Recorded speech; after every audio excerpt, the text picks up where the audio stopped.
आज हम लोग का टॉपिक है सर्वनाम का वर्गीकरण। पिछले क्लास में हम लोगों ने पढ़ा था सर्वनाम का परिभाषा और हमने 7 प्रकार की परिभाषाएं के बारे में चर्चा किया था। उसके बाद आज हम लोग को सर्वनाम का वर्गीकरण पढ़ना है। जैसे अगर आपसे कोई पूछता है कि सर्वनाम कितने प्रकार के होते हैं, तो मेरे विचार से आप उससे पूछते होंगे कि आप हिंदी में पूछ रहे हैं या इंग्लिश में पूछ रहे हैं। सबसे पहले तो यही पूछते होंगे। अच्छा, एग्जाम हॉल में बैठे हैं तो नहीं पूछते होंगे, क्यों? क्योंकि वो पहले से हिंदी का पेपर चाहे इंग्लिश का पेपर आपको पता होता था। तो अगर हिंदी के पेपर में आप बैठे हैं और पूछता था सर्वनाम कितने प्रकार के होते हैं, उसका भेद क्या है, तो आप डायरेक्ट 6 बोलते हैं, है ना। लेकिन अभी मैं आपको ये बताने वाला हूं कि सर्वनाम 6 प्रकार के होते हैं, एकदम सही बात है। और सर्वनाम 2 प्रकार के भी होते हैं, एकदम सही बात है, अलग अलग आधार पे, है ना। और आज के बाद अगर हिंदी में अगर आपसे कोई पूछता है कि सर्वनाम कितने प्रकार के होते हैं, तो इंस्टेंट आप बोलो 6 प्रकार के होते हैं। लेकिन अगर कहे ना और कुछ सोच लो, तो फिर बोलो कि आप किस आधार पे पूछ रहे हो, ये बता दो। और नहीं तो आप पहले भी पूछ सकते हो कि सर्वनाम का जो आप प्रकार या भेद पूछ रहे हैं वो किस आधार पे पूछ रहे हैं, क्योंकि इसको बांटने का 2 आधार है। कितने आधार है? 2। और इस 2 आधार में से हम पहला आधार ले रहे हैं, इसको बोलते हैं उत्पत्ति। उत्पत्ति के आधार पर, है ना, या इसको बोलते हैं रूप। उत्पत्ति के आधार पर या रूप के आधार पर। आपको याद होगा जब हम लोग संज्ञा पढ़ रहे थे तो उसमें भी हमने देखा था रूपांतर के आधार पे, है ना, अर्थ के आधार पे पढ़ा था ना, उत्पत्ति के आधार पे। ऐसा हमने संज्ञा में भी पढ़ा था। तो इसी तरह से यहां भी कई आधार हैं सर्वनाम को बांटने का। सॉरी, कई आधार नहीं, केवल 2 आधार हैं। तो उत्पत्ति या रूप के आधार पे, और एक दूसरा आधार है व्याकरण या प्रयोग के आधार पर। प्रयोग कहें या व्याकरण, व्याकरण के आधार पर। तो हमारे पास कितना टाइप्स हो गए? 2 टाइप। अगर आपसे कोई डायरेक्ट पूछता है कि व्याकरण के आधार पर सर्वनाम कितने प्रकार के होते हैं, तो हमें 6 बोलना है, एकदम ध्यान रहेगा। किस आधार पर पूछ रहा है? व्याकरण या प्रयोग के आधार पर, तो 6 बोलना है। और उत्पत्ति के आधार पर अगर पूछता है तो हमें डायरेक्ट क्या बोलना है? 2 बोलना है। ध्यान रखना है, अगर कुछ इंस्ट्रक्शन नहीं दिया है, अगर वो कुछ भी नहीं कह रहा है कि फलना चीज के आधार पर बताओ, डायरेक्ट क्या क्वेश्चन किया? सर्वनाम कितने प्रकार के होते हैं, है ना। और ऑप्शन में दिया गया है 2, 4, 6, 8। तो हम 6 को ही टिक करेंगे। क्यों? क्योंकि बहुत ही फेमस है, इसमें कहीं से कहीं तक कोई शक नहीं है। डायरेक्ट आपसे कोई पूछता है सर्वनाम कितने प्रकार के होते हैं, उसका कितना भेद होता है, तो हम 6 ही बताते हैं। लेकिन अगर उसमें इंस्ट्रक्शन डाल दे कि रूप के आधार पर सर्वनाम कितने प्रकार के होते हैं, तो 6 तो हम कह ही नहीं सकते। क्या कहेंगे? सीधा 2। उत्पत्ति के आधार पर कितने प्रकार के होते हैं? 2। प्रयोग के आधार पर कितने प्रकार के होते हैं? 6। और व्याकरण के आधार पर कितने प्रकार के होते हैं? 6। और आपको ये भी पता है, अंग्रेजी जब हम पढ़ते हैं तो उसमें व्याकरण, ये उसमें जो सर्वनाम होता है वो 10 प्रकार का होता है। मतलब ज्यादा सहमति है 10। कुछ लोग उसको कम भी कर देते हैं, कुछ लोग ज्यादा भी कर देते हैं। तो इंग्लिश की अपनी जो कमियां होगी वो जाने, हमको उससे क्या लेना देना। अभी तो हम लोग हिंदी पढ़ रहे हैं, है ना। इतना समझ में आया कि सर्वनाम को बांटने का कितने आधार है? 2। एक है कौन सा? उत्पत्ति या रूप के आधार पर, और दूसरा है प्रयोग या व्याकरण के आधार पर।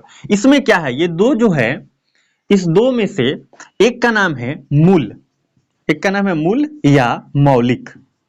मूल या मौलिक सर्वनाम, ठीक है, याद रहेगा। और एक का नाम है यौगिक सर्वनाम। किसको किसको पहली बार ये सुना है नाम, बता दो, हाथ उठाओ तो। कौन कौन पहली बार सुना है यौगिक सर्वनाम का नाम, है ना। उम्मीद करते हैं, लगता है जैसे सभी ने सुना है पहली बार। तो पहली बार इसलिए सुन रहे हो क्योंकि मेरे ख्याल से व्याकरण आप पहली बार ही अच्छे से पढ़ रहे हो, है ना। अगर आप पहले सुने होंगे तो कमेंट करके जरूर बताइएगा, है ना। मिलते हैं। अब देखो यहाँ जो 6 हैं, यहाँ जो 6 हैं, यहाँ 6 आप स्पष्ट रूप से आप जानते हैं। एक क्या होता है? पुरुषवाचक, पुरुषवाचक सर्वनाम, ठीक है। सर्वनाम को केवल सर्व भी बोलते हैं, इतना से भी हम काम चला सकते हैं। बताओ उसके बाद निजवाचक, ऐसे लिखते निज, निजवाचक सर्वनाम। उसके बाद निश्चय, निश्चयवाचक, अनिश्चय, और बताओ प्रश्नवाचक, और एक लास्ट आता है संबंधवाचक, है ना, संबंधवाचक सर्वनाम। तो अब हम यहां देखिए कि जो प्रयोग के आधार पर, व्याकरण के आधार पर जो सर्वनाम है, ये 6 प्रकार के हैं। और आप ये भी जानते हैं कि ये जो है ये 3 प्रकार का होता है, हाँ या ना। पुरुषवाचक सर्वनाम कितने प्रकार का होता है? 3 प्रकार के। उत्तम, उत्तम पुरुषवाचक सर्वनाम, निश्चय,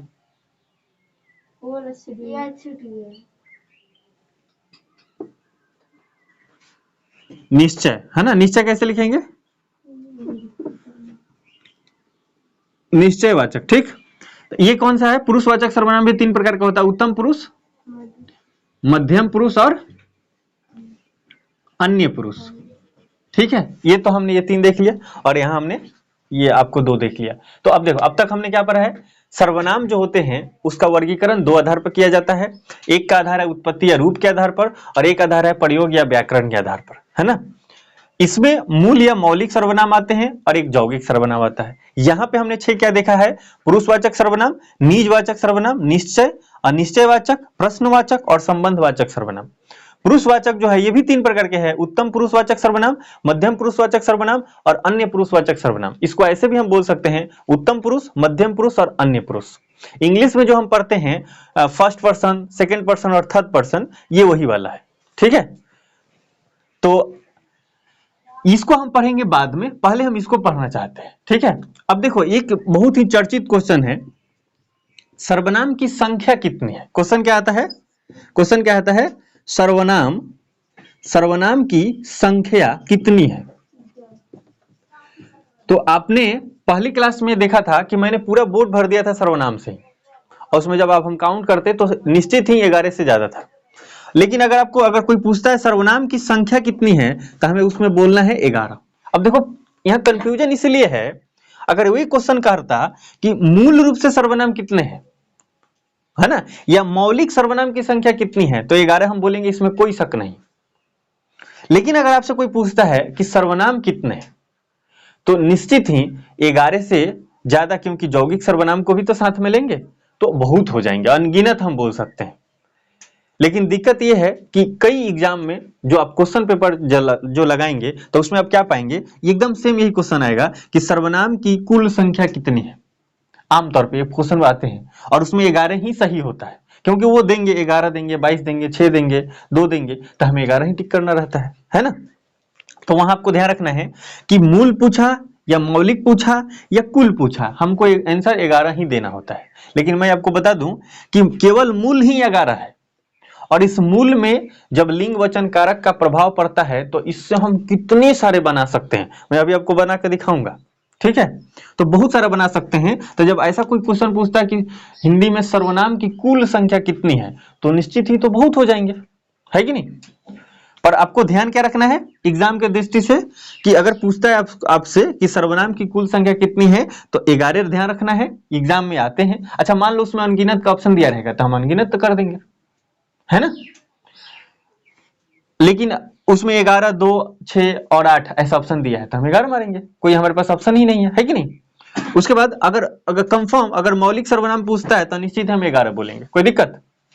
बात आती है कि ये 11 कौन है ना। और सबसे पहले ये बता दीजिए कि मूल या मौलिक सर्वनाम कहते किसे। तो इसका परिभाषा इस प्रकार से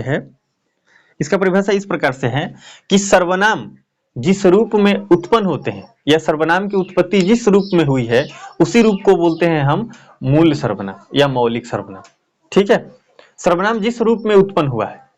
तो और उसके बाद इन मौलिक सर्वनाम पर लिंग वचन कारक का प्रभाव पड़ने से जो सर्वनाम बना, मतलब लिंग वचन कारक बनने से सर्वनाम विभिन्न रूप में हो जाते हैं, परिवर्तित होते हैं और ढेर सारे हो जाते हैं, ये होते हैं यौगिक सर्वनाम। ठीक है, तो हम इसका परिभाषा लिख लेते हैं, आप पहले इतना नोट कर लो, है ना। इसको बाद में करेंगे, बाकी इसको आगे बढ़ा रहे हैं। तो मूल सर्वनाम के पहले परिभाषा लिखते हैं, फिर यौगिक सर्वनाम का। ठीक है, और मूल सर्वनाम में 11 है, उसको पहले लिख लेते हैं फट दे। तो मूल सर्वनाम क्या लिखेंगे? वैसा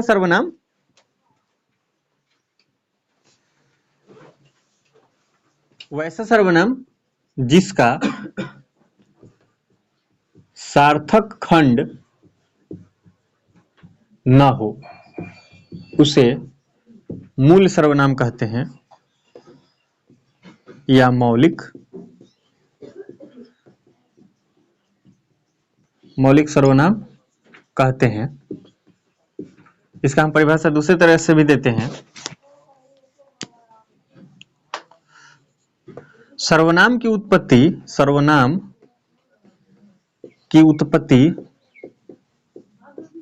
जिस रूप में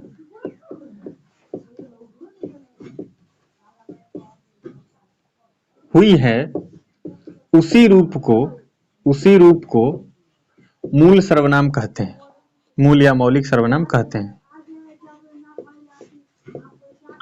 नीचे का दिख रहा है सर, नीचे का। और इसमें आपको ध्यान रखना है कि इनकी संख्या 11 है, इनकी संख्या 11 है। और इसमें लिखना है मैं, तुम, आप, यह वह, जो सो, यह वह जो सो कोई, यह वह जो सो कोई, यह वह जो सो कोई, कुछ कौन क्या। मैं, तू, आप, 2 4 और ये हो गया 1 मिनट 3 3 6 3 9 9 2 11। मैं, तू, आप, यह वह जो सो कोई, कुछ कौन क्या। लिख लिया।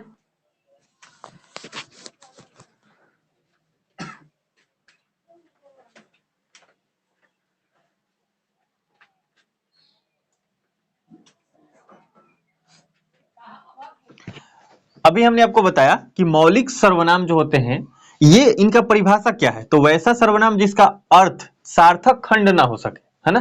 तो सार्थक खंड हम नहीं कर सकते। अब बताओ तुम मैं को क्या तोड़ेंगे, मैं को तोड़ पाएंगे क्या? तू को क्या तोड़ेंगे? त और उ। तो इसका सार्थक खंड कुछ होगा? नहीं होगा। और मैं का एक सार्थक अर्थ है कि मैं या तू, आप, ये तो अर्थ है ना। लेकिन अगर जैसे हम इसको यह को तोड़ देंगे, यह को जैसे तोड़ेंगे तो यह बाहर, यह और ह बाहर, इसका कोई अर्थ ही नहीं है। लेकिन यह का अपने आप में अर्थ है। तो इसलिए ध्यान क्या रखना है कि जो मूल या मौलिक सर्वनाम है इसका सार्थक खंड हम नहीं कर पाएंगे। इसको जैसे हम तोड़ेंगे ना, खंडित करेंगे, तो इसका सार्थक खंड नहीं हो पाएगा, ये टूट जाएंगे पूरे और उसका कोई अर्थ नहीं होगा। समझ गए?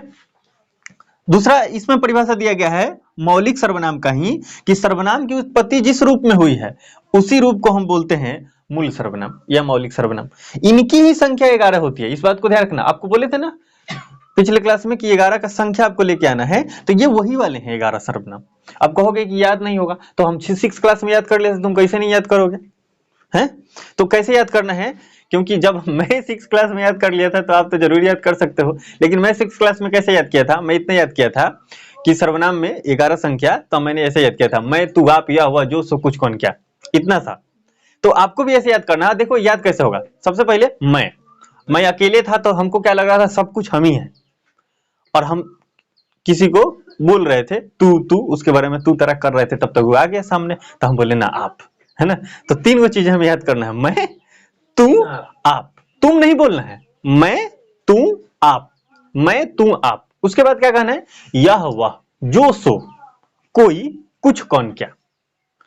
मैं, तू, आप, यह, वह, जो, सो, कोई, कुछ, कौन, क्या। इतने हैं 11 मूल सर्वनाम। ठीक है, इस 11 को ध्यान रखना है। क्या बोलना है?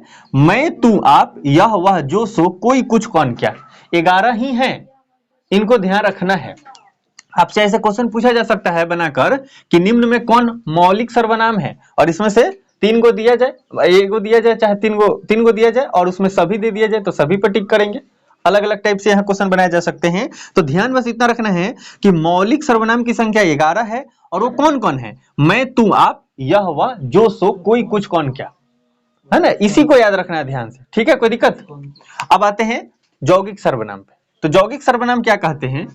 यौगिक सर्वनाम में हमको क्या ध्यान रखना है? देखोगे ध्यान से, ये जो मूल सर्वनाम है ना, आपको पता है कि सर्वनाम विकारी शब्द होते हैं, यानी सर्वनाम जो होते हैं वो अपना अर्थ बदल लेते हैं। किससे बदलते हैं? यानी वो परिवर्तित हो जाते हैं। कैसे बदलते हैं? लिंग, वचन, कारक, पुरुष, ये सब काल, ये सब के आधार पे। तो जब हम लिंग, वचन, कारक, पुरुष को, ये जो मूल सर्वनाम है, इस पर लिंग, वचन, कारक का प्रभाव डालते हैं तो ये विभिन्न रूप में बदल जाते हैं। तो ये जो विभिन्न रूप हैं उन्हीं को हम क्या बोलेंगे? यौगिक सर्वनाम। जैसे मैं का आपको पता है कि मैं एक वचन होता है। मैं क्या होता है? एक वचन। और इसका बहुवचन होता है हम, होता है ना।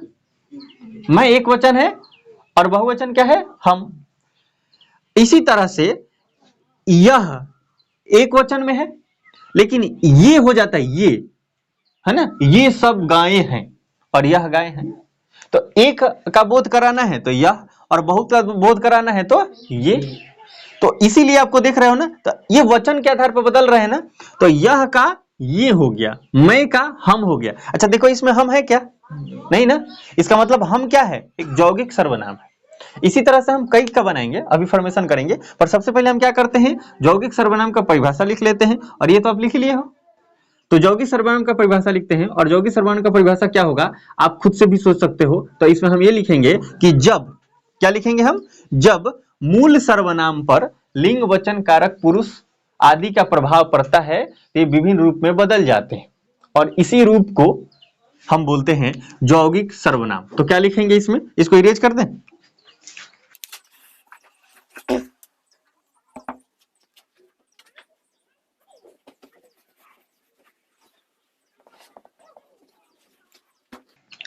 तो इसमें लिखेंगे जब मूल या मौलिक सर्वनाम लिंग वचन कारक आदि के अनुसार या प्रभाव के कारण अनुसार अपना रूप बदलते हैं या बदल लेते हैं तो उसे यौगिक सर्वनाम कहते हैं।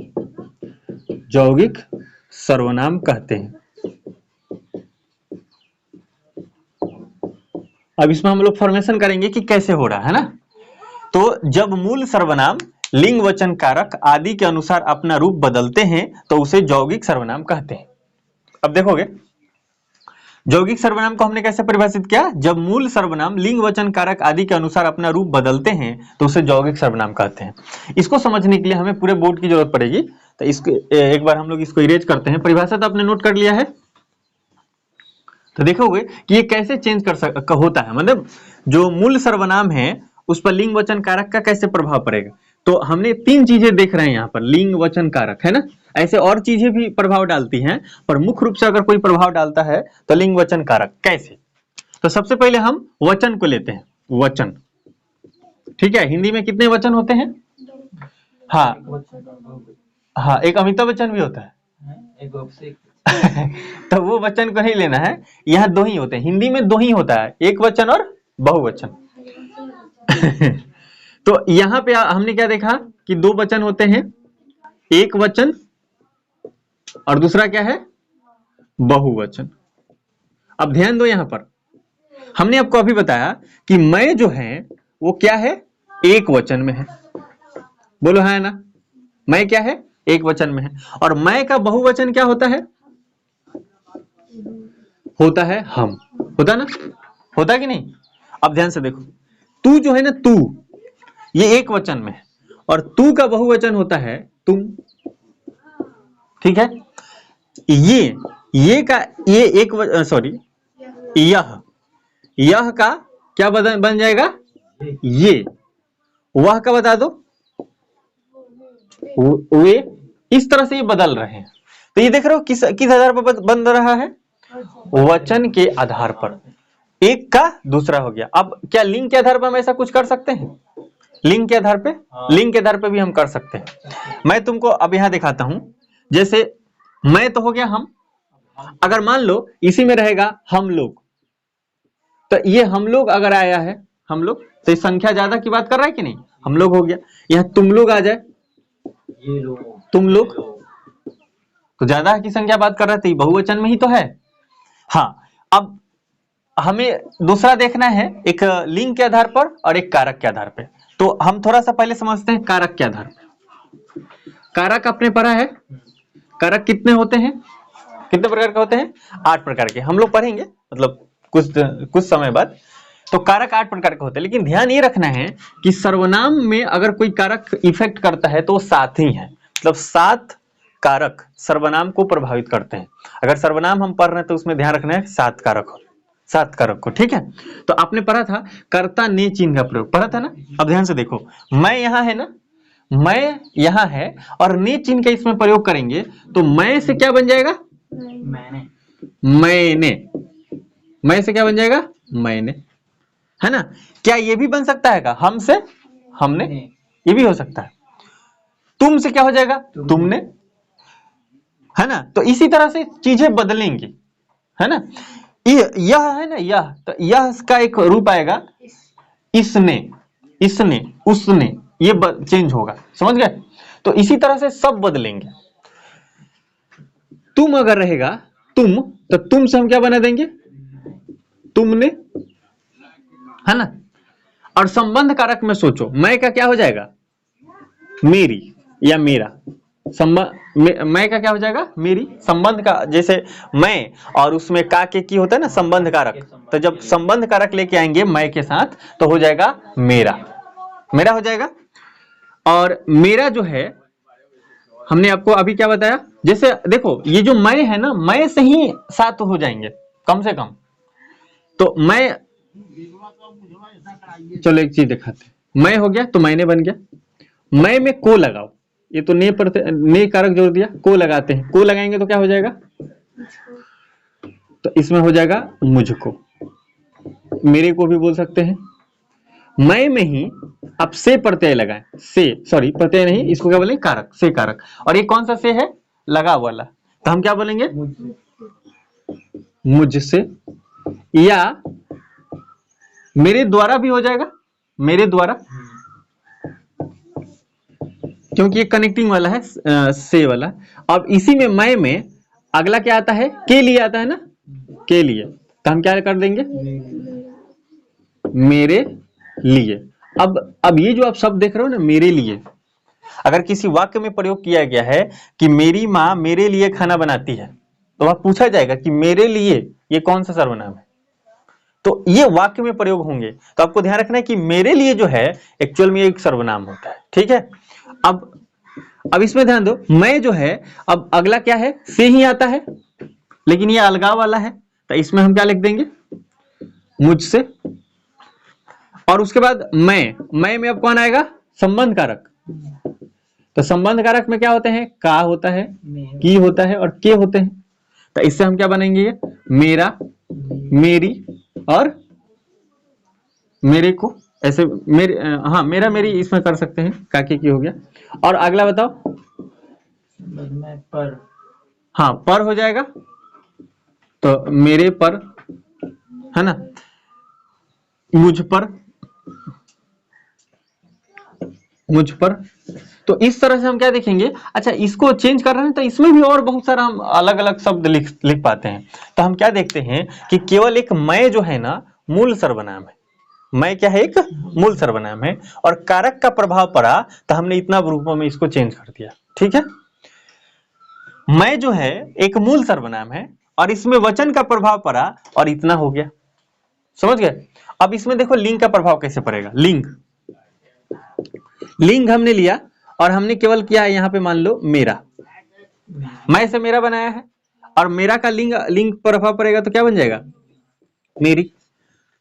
हमारा इससे बना देंगे हमारी, हाँ जब तुम्हारा, तुम्हारा से क्या बन जाएगा तुम्हारी, हम लोगों का, हम लोगों की। तो इसमें क्या हो जाएगा लिंग के आधार पर भी बहुत सारा बदल जाएगा, जितने है ना जितने, तो अब क्या देखोगे अधिकांश को हम लिंग के आधार पर चेंज कर देंगे।